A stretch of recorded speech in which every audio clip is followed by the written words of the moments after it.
Hello, folks. You're listening to Busker Broadcast, and I am Abby, the Spoon Lady. And we got some special guests here. Would y'all like to introduce yourselves? Yeah, I'm Allie, and I'm Jason, and we are the Sonic States Project. We're a solar-powered recording studio going across the country, bringing in street performers and doing audio-visual recordings of them and posting them online to try to get people out there a little bit. Yeah. That's great. Yeah. How many recordings have you taken? And So thus far, we started about 2 weeks ago. We got onto the road, and the first week was mostly troubleshooting.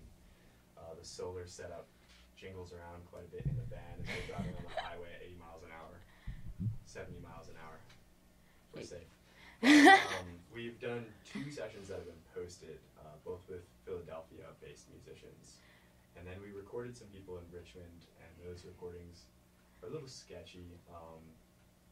We're thinking about posting them, but we just did one that is about to go live here in Asheville with a musician named The Verse, who actually just got here, and he's from Haiti. And he's working at a hotel, and he's a singer-songwriter. Yeah, he plays the acoustic guitar, but he plays it like a bass guitar. And he's a poet. And he came from Haiti. He was there. He was born there, and his mother died in childbirth. And his father had been planning on converting to Christianity. And when his mother died in childbirth, their uncle was a witch doctor, and the witch doctor told the entire village that he was cursed, and he needed to die, and his father needed to die. So right before his father was killed, he gave the son over to a missionary, a Christian missionary. And the family took him in for 14 years until he was adopted to America, and has since lived here. And he came into the band last night and played one of the most phenomenal sessions I've ever heard. Truly amazing song, and that will be going up within the next couple of days on our website, which is www.sonicstates.us. www. But yeah, it's a mixed media project. So Allie plays lots of music. I tend to do most of the technical work and keep the band running and do a lot with the recording equipment. But Not too big into editing and stuff. I'm much more of a performer, so I will go from place to place, and I busk a lot. If you've seen me at all, I'm the obnoxious one that sings really loud with fairy wings, and it really works. Yeah, I mean, it works. We actually, we made some friends yesterday. It's actually been kind of fun. We made some friends who I had seen. Oh, it was this incredible thing that happened. We were in Richmond last week, and I was busking, and I was wearing the fairy wings, and I was at a farmer's market. And then on 4th of July, I went out, and I was busking out in the center area, and I had my fairy wings on again. This guy walked up to me and was just like, "Have I met you before? Did I see you in Richmond? I'm going across the country," and he had just happened to see me while in Richmond. I had ended up here, just gone the same trajectory as us. Mm-hmm. We're going to hang out with him next in New Orleans. He's there too. what's his name? His name is Jeremy. Okay, you got it. Cool. Yeah. He's a nice guy. He's a really, really nice guy. No, but it's been a really cool experience so far. We have 3 sessions up. We've also been doing a lot of stuff with Found Sound. We have this amazing field recorder that we're actually documenting what's going on right now, where we take it out and we just walk with it running, and we incorporate that into the music that we were producing, into the soundscapes that we're producing, because we're also producing a lot of writings on people who have incredible stories who don't really have a way to get them out there through traditional media. That's kind of our whole thing, and we will make these soundscapes from these places that we're in to accompany writings that we're doing on these people, and then we'll write. Also incorporate them into songs. So it's this big amorphous. So it goes project. full circle. Yeah. Full circle. Yeah. Well, you do know that I know all the buskers. Yeah. We've heard. I actually haven't gotten the chance to see you yet because I've always been down the street busking. But we met these amazing people who are just like, you have to see this video. I've actually seen like 3 videos of you so far. Since I've been here for 3 days. 3 people have come to me and like, you have to see the Spoon Lady.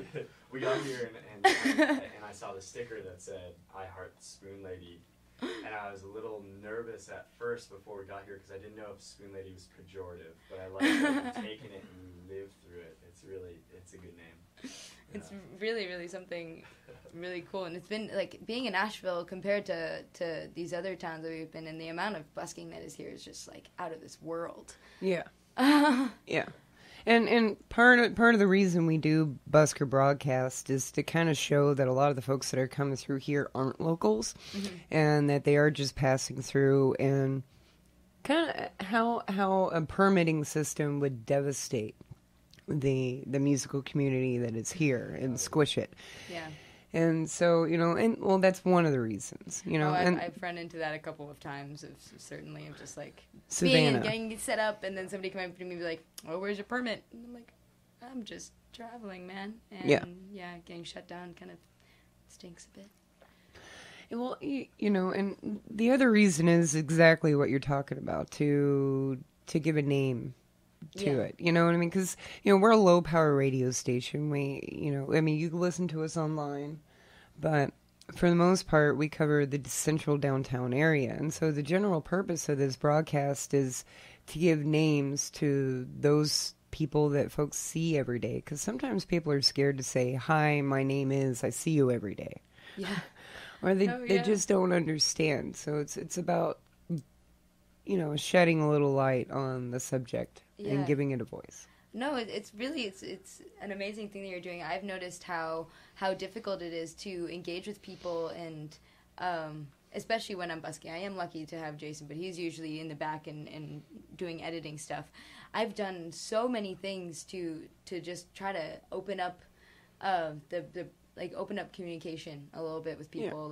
Yeah. We're traveling across the country with a bearded dragon. And a big way that I'm able to start conversations with people and kind of tell them about what we're doing is that I'll sit there and I'll play and I'll have my bearded dragon on my head. And then it's always the little kids that come up to me and they're the ones who are the most open. And they're like, oh, who are you? Like, let me play with your dragon. It's so, and then I'm able to start conversations with them and talk to them about where we're coming from. And it's just, I don't know. It's true. People don't come up to you because it's I don't know if there's like a fear of people. I don't know if it's like people thinking that they can't approach you if they're not about to give you money. If it's like all these weird things. That's my favorite one, the money walk. I don't have any money, I'm going to walk as fast as I can. Yeah. Well, that's what I'm talking about. Misunderstandings. Folks don't exactly. Sometimes people don't understand what is a busker. Why are you here? Are you here because you're desperate for money? Are you here because you're crazy and can't get a job?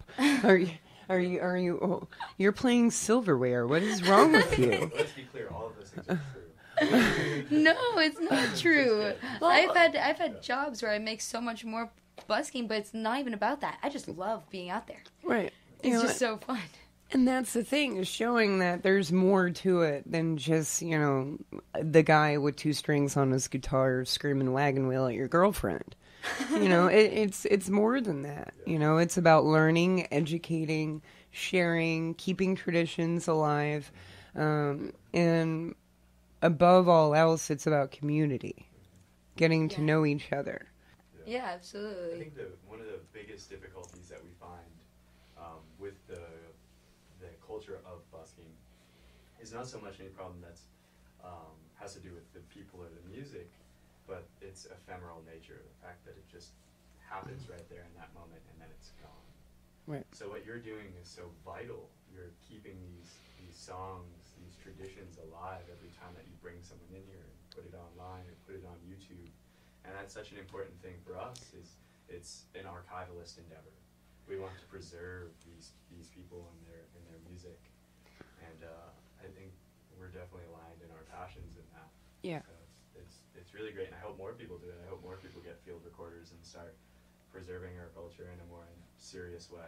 Yeah, because I fully agree with that. It's like, yeah, we are trying to get people out there, but at the same time, there is something very special about performance and the way that you'll play a song and it'll never be the same each time that you play it. And I always struggled with recording this before this project, before I kind of realized how I could record and also preserve the performance nature of recording. I was always very weirded out by the idea of like trying to like make a song perfect, because like a song does exist in the moment, and like right. it's bound by the environment that you're in, by the like what you ate for breakfast, and everything plays into every single performance that you do, and it's just as much like a part of time as it is as, you know, a clock ticking, you know, being able to play and to go and take one moment of a song and be like, this is what it is, and every time you listen to it, it's going to sound exactly the same no matter where it is. That's always very strange to me, which is another reason why busking is so special. Well, that's one reason I like folk music in general. It's an ever-changing, evolving, organic thing that continues to move through history. And so what we do often on this show, and especially when we're talking about folks from the traveling culture that are backpacking, is, you know, we ask him, so what are the songs that you hear the most? What are the songs that you hear getting flopped around from busker to busker the most? Because there's even trends with it. Yeah, totally. And the responses are generally the same, off by one or two, you know? Yeah. And so that's real interesting to see, you know, and you know, every oral tradition still being very, very alive amongst the traveling culture and busking community and street life. Yeah. Oh yeah, absolutely. Yeah, definitely. I mean, even in our travels, though they're short, we started in New York. We definitely picked up on some trends that float around, and it's always funny to see the different cities, but the sort of cohesion that can form between cities you would think are completely different. Like, I found Richmond and Philadelphia surprisingly similar, for a lot of really positive reasons. Asheville, I found is like this really distinct, special place. Honestly, I don't know. It's like super unique and idiosyncratic, and people are really doing their own thing here. Yeah. But it's funny. You have People are very open to talking here, like comparatively to other places. We've met so many people, and we always run into them again and again. We've moved our van like 3 times since being here, and yet still we come across the same people, and when we chat and go on walks with them and get shown around. I don't know, the community is pretty vibrant. You would think, you know, it on the outskirts it seems like it would be a big town, you know? Yeah. But in all actuality it's not. You know, you run into the same folks and the same musicians, and it's the same folks traveling and passing through every single year too, you know, so you know, I mean, not all the same, but you know what I mean. It's familiar faces every year. And it's surprising, because it's surprising for a town that every time you've spoken to people about it, they're like, oh yeah, it's a tourist town. But for a town that always has so many people coming through and checking it out, the amount of continuity that we've seen has been really cool and amazing. Want to play a song? Yeah. Can I play a song? Yeah, of course you can. Awesome. One thing that I do notice is hard about busking is being like I don't know how people deal with it, being like a picking musician. I like all the originals, most of them that I write are just finger picking, and that's kind of a hard thing to articulate in busking, so I always have to be because of the volume. Yeah, that's why a lot of street performers get resonator guitars. And, you know, because they have that volume cone, which, you know, the resonator guitar was invented in the 1920s to 4 volumes so that you could hear it amongst the rest of the band. Yeah. Because otherwise you couldn't hear the guitar. We went ahead and we got a $50 busking amp, and had an electrical engineer do a sort of shoddy job fixing it up, so our pseudo resonator has failed us. So no, I had no idea until just now that resonator guitars even existed. Yeah. I'm pretty. Oh yeah, we got 2 of them in our little one of the bands I play in. Oh, that's awesome. Yeah, I'm not American. I'm actually from the Virgin Islands, And, I mean, I've been playing music my whole life, but ever since coming to the States, it's just I'm still learning so much about, you know, being in America. America. America starts with an M. All right. Well, this is a song called Bobby Blue Jay, which is a song you'll probably not hear me play, but maybe.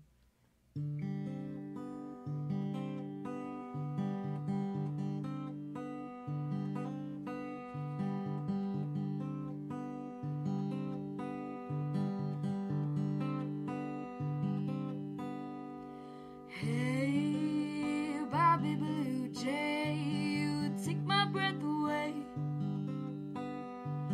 Sown into the sky on the clearest day. Hey, Bobby Blue Jay, you take my breath away. Flying with the essence of the sky whenever it's gray.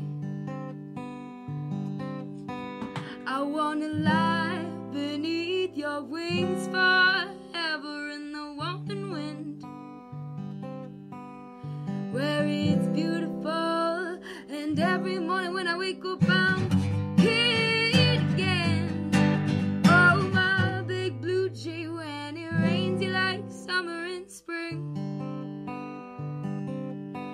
Oh, my big blue jay, I want you more than anything.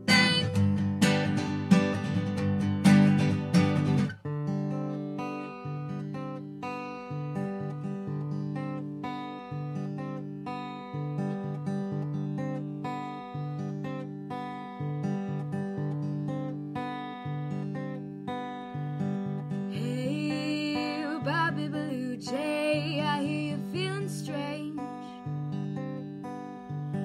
caught between a freedom with no aim or a paper cage. Hey, hey, hey, Bobby Blue Jay, have some more faith in you. You're the personality that you portray, and you're a sharp mind too.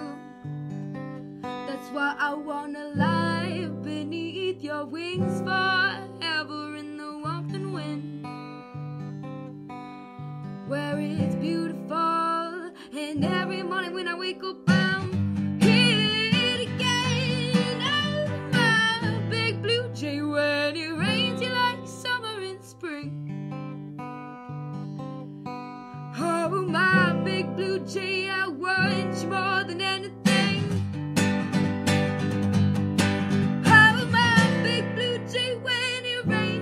Summer and spring. Oh, my big blue jay, the world wants you more than anything.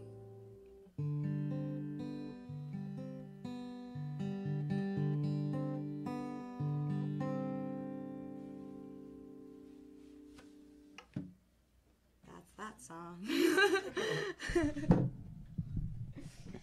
Woo! Yeah, big boom. That was my percussive moment. I was trying to be helpful and adjust the mic. Yeah, that might get slippery once in a while. Yeah. So, y'all have a Kickstarter going? Yeah, we did. The scary thing about Kickstarter, and also the great thing about it, is that if you don't make the money that you pledge to make in the amount of time that you set yourself, we set ourselves 26 days to raise $8,000. If you don't make it, then you don't get any of the money, even if you get really close to it. We were really lucky. And we got 99 donors, and they all pitched in to help us make it happen. And, I mean, we're on the road now. We had it was a very, very bare bones, thing that, like a Kickstarter budget that we put together. So, we ended up having a lot more technical problems with the van, and need to get our windshield replaced and our tires replaced, all these things that we didn't even realize needed to happen. It was crazy. Yeah, it's never ending, especially with projects too, because you get along and like, wow, this would be much easier if I had this.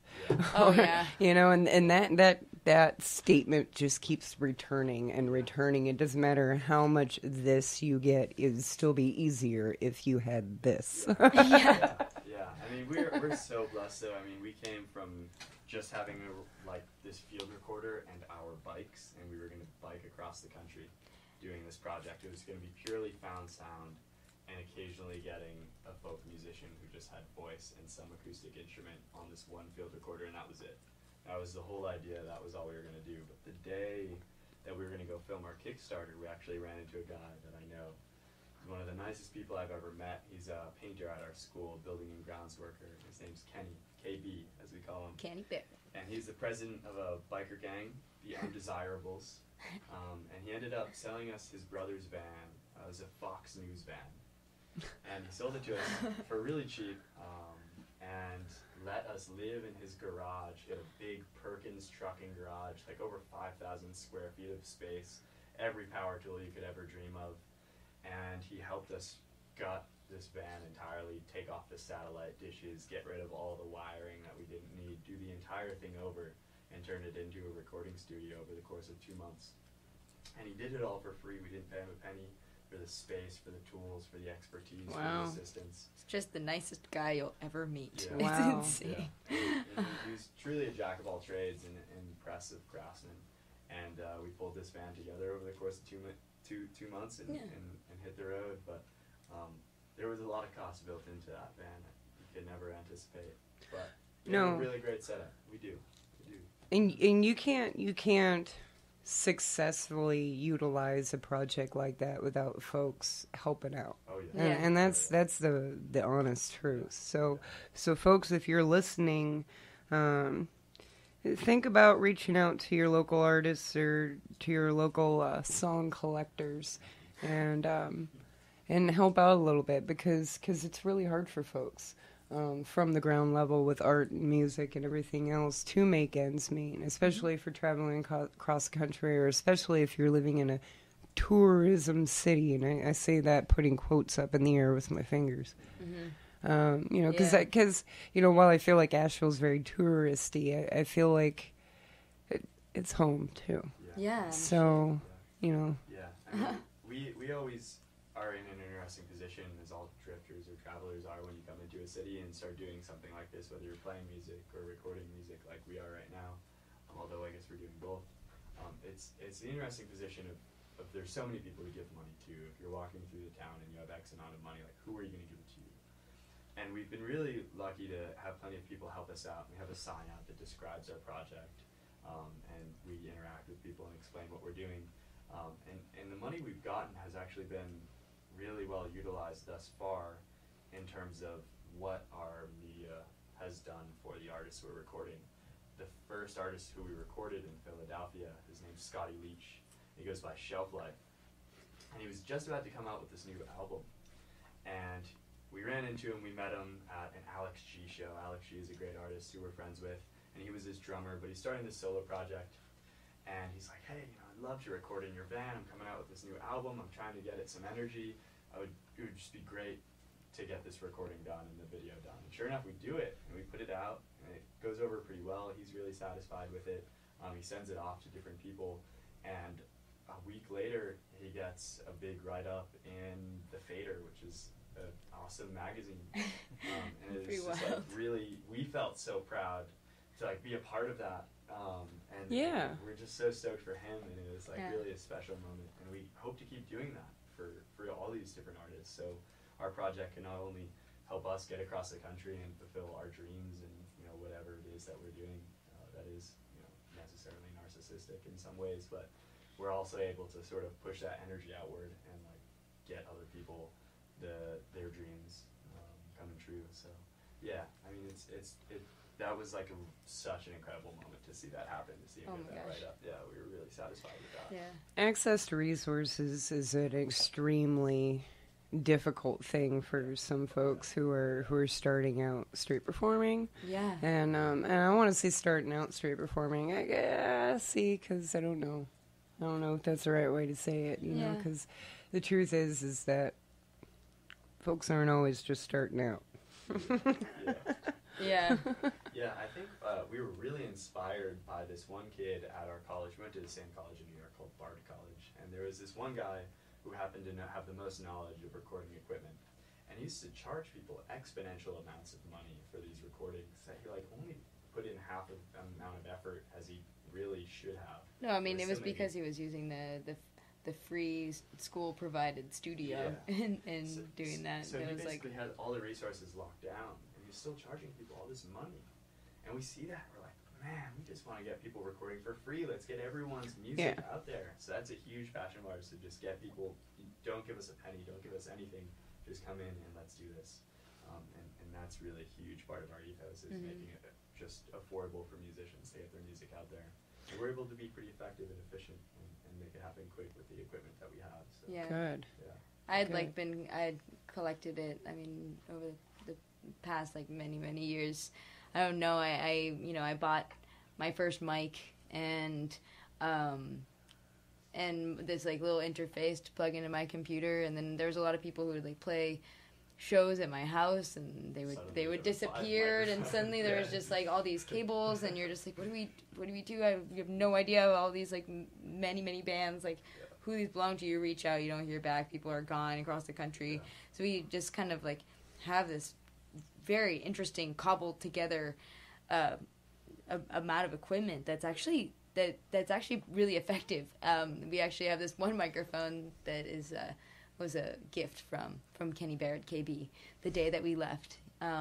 He was actually going across the country in the 80s, and he was just going for fun, and he happened upon the O.J. Simpson trial, I guess.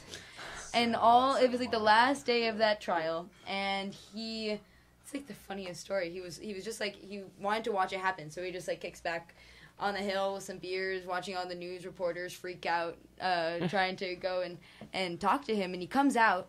OJ comes out of the courtroom, and all of these news reporters just flood him. And apparently he was just when he was giving us this mic, he was just yeah, I mean, we just saw this mic. It says microphone. It says Bruce on it. He was just yeah, we just took it then, and we want you to have it. It's actually the nicest mic that we have. Yeah. Is this random mic that this guy found on the ground and took 20 years ago. Yeah, it's still one of the nicest mics out. Well, thanks, Bruce. Yeah, thank you, Thanks, Bruce. If you're listening, yeah, it's Kenny's fault, not ours. Yeah, we've been looking for you, Bruce. We're gonna go to California. We're gonna find you. We're gonna give it back. Or you know you're gonna get an email now. I know. Yeah. I think he probably worked for Fox News, ironically enough, and now we have his van and his mic. Thanks, Bruce. You're a real stand-up guy, man. Yeah, we have a real eclectic bunch of equipment. We both worked at a concert venue as well, which is why we know how to do most of this, just audio tech work, and I worked at a radio station, so all of this work kind of came together, and the amount of cables we have that we have no idea where they came from is kind of scary. I feel a little bad, but I don't remember stealing any of them. So, we didn't steal any of them, so it's kind of happened. No, but if anybody is out there and wants to come and record in the van, I mean, we want everybody to just see our blog. We have our contact info on there, and we just would love it if people could just shoot off their music if they have anything, or just their names. Or well, if you want to tell the audience how exactly they can find you, that'd be all right. Oh yeah. Well, if you could shoot us an email at sonicstatesproject@gmail.com, or you can go on our blog, the www.sonicstates.us. You need the www for some reason. It doesn't work if you don't have it. And then all of our contact info is there, and we're just so eager to get some people on. For example, the same day that we brought the verse in, this guy named Chachi passed by, and we talked to him about getting in the van, but we haven't seen him since. Yeah, Chachi, if you're listening, we want you to come and record in the van. We also have a Facebook and a Twitter and a YouTube channel that are Good. all Sonic States. Yeah. Sonic States Good. project. Cool. Maybe we can do some cross promotion, figure that out, Yeah. since we're doing such a similar thing, and Yeah. hopefully other folks that are doing similar kind of projects. Don't look at the other folks that are doing projects like yours as competition, because you're on the same team. Yeah. The point is to preserve, and so and at that point, there can never be too many recorders out. Yeah. No. Ever. Oh, yeah. Yeah, we always think back to Alan Lomax as sort of like Yeah. the icon. And, Yeah. you know, the government was paying him and his friends and his dad to walk around and record people. And the government isn't doing that anymore, so we definitely need support. Or they might be, just not with us. Yeah, no, definitely Well, not with us. You know, Busker Broadcast has the hopes to donate a lot of the stuff to Library of Congress, and I Yeah. urge y'all to send them a message too and get that underway, because I'm sure they'd welcome. Is it a process doing something like that? Not really, not so much of a process. Yeah. Looked into it, yeah, I definitely plan on doing that. It's easier if you do it in chunks, though. Yeah, like You know. long, or you Yeah. like send them big. Every few months versus Yeah. every other week. Okay. Yeah, You know, yeah, cool. And they'll take anything. uh, Well, I mean, they're probably not about anything, but field recording series, yes. Cool. Yeah. It's really Yes. exciting. Like, I remember I would love to send them like just these little things. Like for example, the what was his name? The lovely man who was just in here right before us. We were talking and he was singing in here, and I was sitting out there. Tenjin, Pardon? Tenjin. Yeah. And he was singing in here, and we could hear him through here. But I guess we could also hear him playing through that radio over there, but a little bit delayed. Yeah. And just like the we were recording it, and like the live sound of him and that little delay just made it sound so cool. Oh, I bet. And that's like it's those kinds of moments that we're really looking for, those serendipitous moments that we can just like put out as a straight thing and make it like a song. We have this one piece that we put out, one of our first things that we did while we were working on the van. We went to Goodwill, and there happened to be this old like 1800s harmonium there, and I just saw it, and I don't know, harmonium is like a piano accordion. It's a piano accordion. And I started playing it, and Jason has the sound recorder, and somebody comes over and he starts talking to me that I had seen there like a few months before, and then I get back to playing it, and it's just kind of fiddling around with this thing, and Jason's just recording, and he backs up, and we start getting in all of the sounds of people in the store, and like everything getting moved around, and people having conversations and coughing, and kids running around screaming. And by the end, it's like, you know, it's like a 5-minute long piece that we didn't edit at all, but it sounds like a song. And that's like the really cool thing about, that's a really interesting thing about the idea of like separating music and the sounds that surround us all the time that we don't pay any attention to. Yeah. If you just put it within, you know, if you just take a period of time and record it, what is separating that from music on its own, you know? And that one's actually on our SoundCloud. I think it's called Wartime Harmonium Fuzz, if I'm not mistaken, or something like that. Yeah. Yeah. We have a few things on SoundCloud as well. That's pretty cool. Yeah. That was one of our favorites. Yeah, and then that's one thing that I really want to do in Asheville, is just kind of make a song as well, to like a soundscape that is just on a busy day of just kind of walking around to all the different street performers.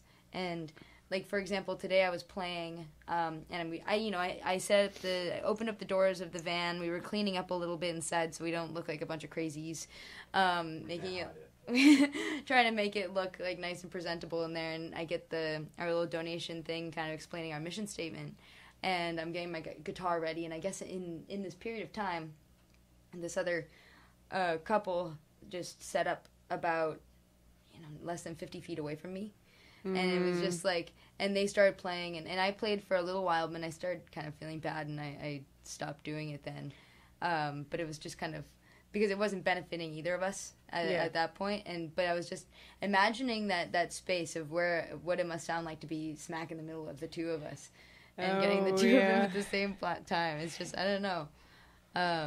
do you guys, like, when you play, do you find that you struggle to not bleed in with other people, especially in that small center? I am a little bit limited as to where I can set up because during season I gather quite a large crowd. Mm-hmm. And so I'm at the Flatiron or I'm at Pack Square very often. Mm-hmm. And the further into season I go, the less I can play at Woolworths or at Spiritex Corner. Woolworths especially is right next to the police department, and the sergeant's step's really nice to me, and you know, it is what it is. But now, do you have any recorded music? Actually today, that's what I did today. Yeah. Now, how do you record? We just did it over in my office, which everybody refers to as the Spooniverse.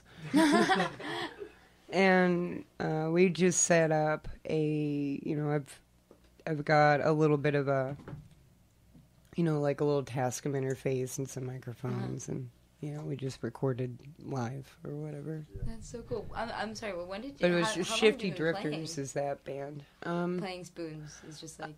Spoons has been my sole source of income for about a decade. Wow. So, but street performing, I've been in Asheville for 3 years. I did street bands in Nashville for a while, and I did the whole train riding thing for a while. I had someone caught you eating with chopsticks. Controversy. And, don't tell people that. I've got to keep up images here. Well, spork, yeah. Sport, yeah. Sport lady doesn't sound as good. I don't know. It's kind of got a ring to it. So you were in Nashville. What's Nashville like? We're heading off in that direction soon. So if anybody in Nashville is listening, well, I can send you to folks in Nashville. Oh, awesome! I know exactly who to send you to. But and here I can walk you around and introduce you to some folks. But that'd be wonderful.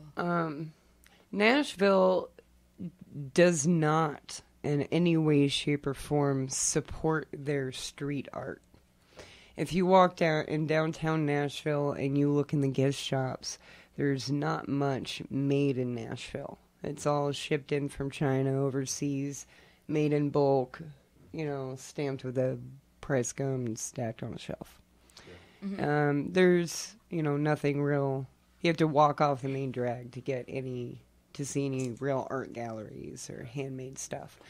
And, here you walk around, it's everywhere. And it's the same with the music. Downtown Nashville, the police, one day this is legal, the next day it's not. The next day it's legal, the next day it's not. The next day you can't sit down, the next day you can. The next day you can't use an amplifier, the next day you can.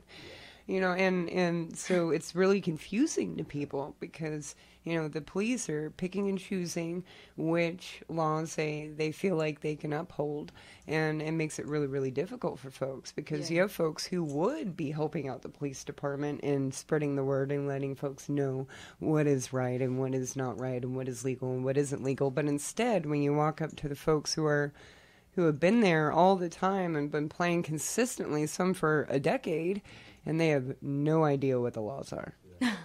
They have no idea. Wow. Yeah.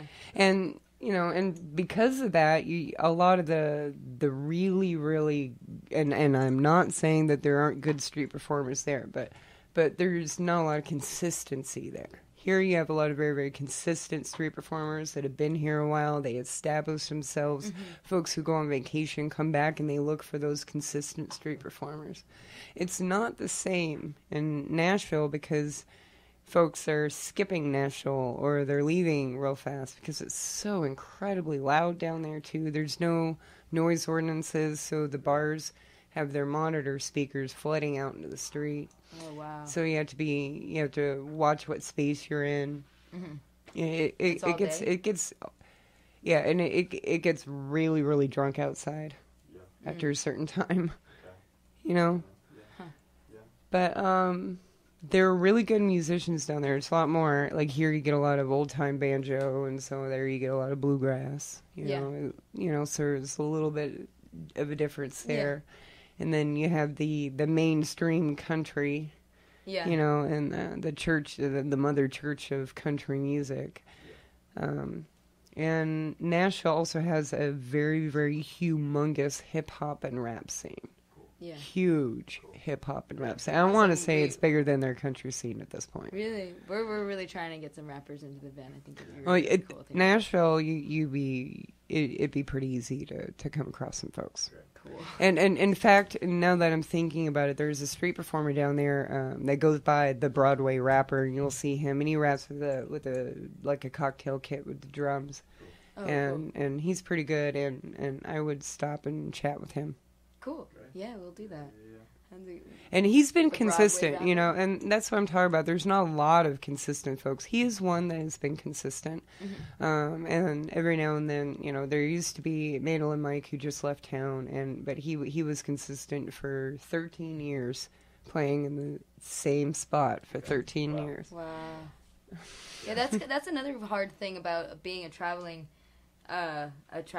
musician, going from place to place, is that you don't know when you're getting up in somebody else's spot. Like, for example, we spent the last couple of days over by the Before I Die. The Before I and Die then Smiley. wall.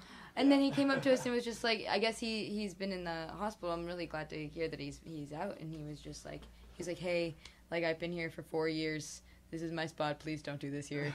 And I was just like, oh, I'm so sorry. Yeah, we'll totally leave. We had no idea. Yeah. And so it's fine. It's trying to find the Yeah, he was spots. very nice. Yeah. Yeah, he was very nice. Smiley, I think, is the only one who has a spot. I'm pretty in Asheville. Yeah. In Nashville, you'll get folks who will come up to you and say, "Hey, this is my spot," but I puff out my chest. Yeah. You know, I mean, I traveled around for a long time. I'm not going to sit there and, you know, tell somebody else they can't be somewhere. Yeah. Definitely. Cool. You know, but here we have a 2-hour thing. We kind of float around every 2 hours. Nashville is not that way. We have like a 4, 5, 6-piece band. Somebody would get down there at 6 o'clock in the morning. We wouldn't even start playing until 11 o'clock in the morning. And we play 4 sets during the day, spacing them out, but we wouldn't be leaving until 11 o'clock at night, midnight. Wow. You know, and so it'd be an all-day endeavor, you know, but not every single day of the week, but you know, over the weekends, we weekend warrior it. Yeah. Because if you leave, you don't have a spot. Yeah. Okay. And then you're stuck. Yeah. And then you're sunburnt. Right.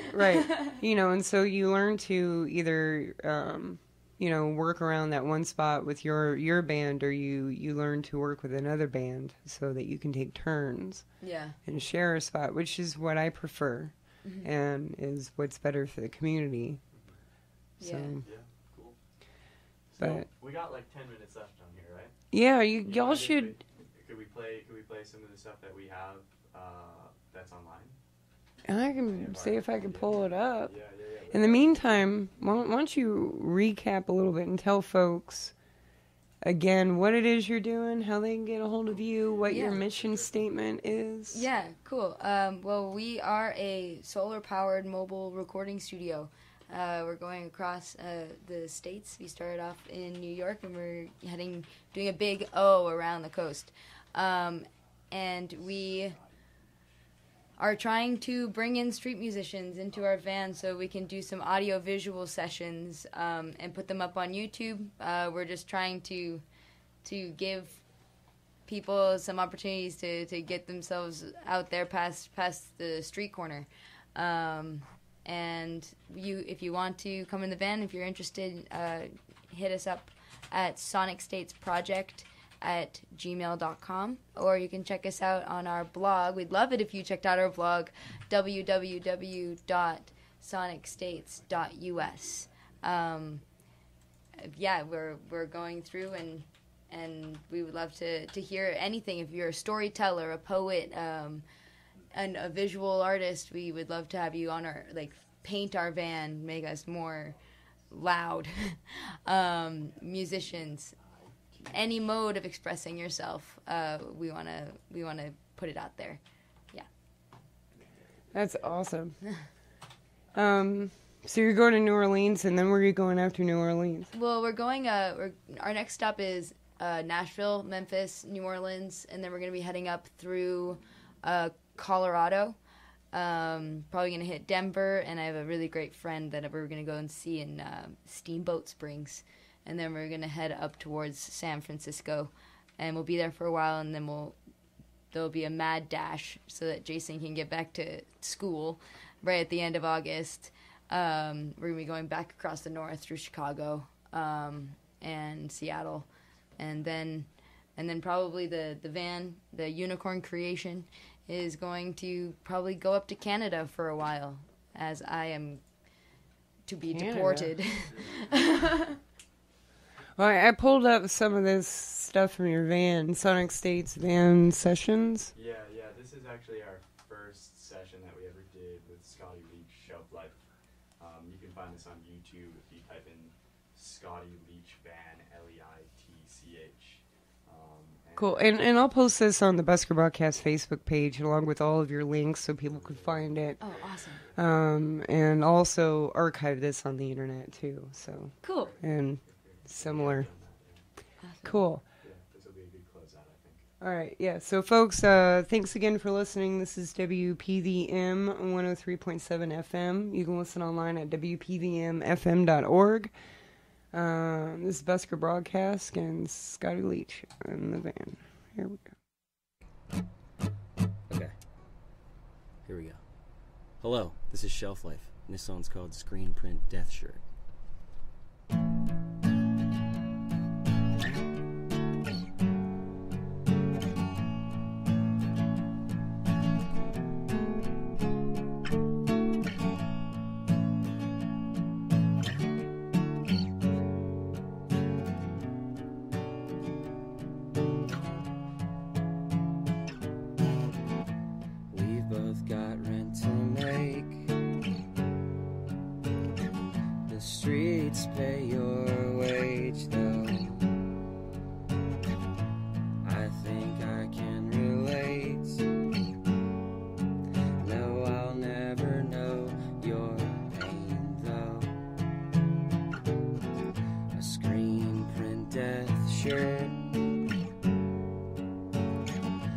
Privileged joke is heard.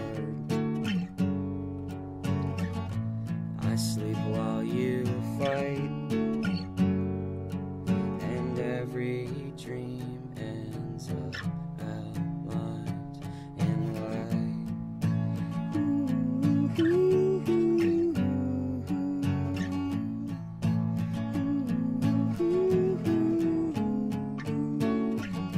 sympathy through screens. How can you battle defeat? Thugs and evil throw when I'll never know your pain. Oh, no, I'll never know your pain. Oh, no, I'll never know your pain.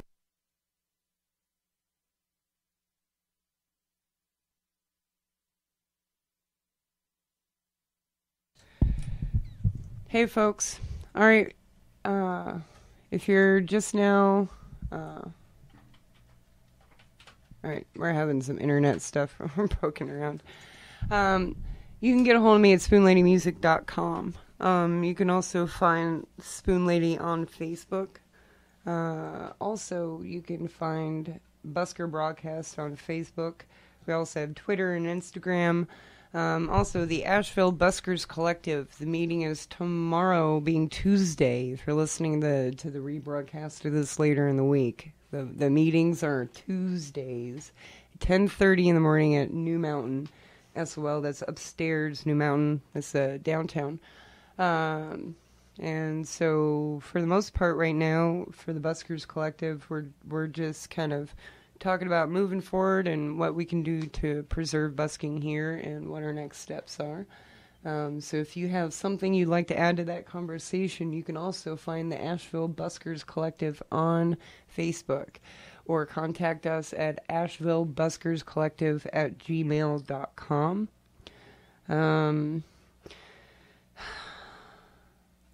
Another note, because of a handful of things that have happened within the last couple of weeks, I want to remind folks that the Asheville Buskers Collective is not a police enforcement agency.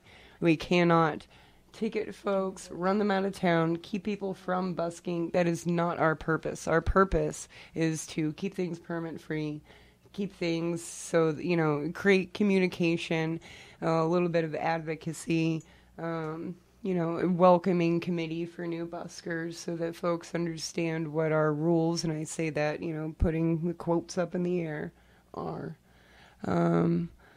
So if busking is something you're interested, that might be a good place to start. So, I think that's about it.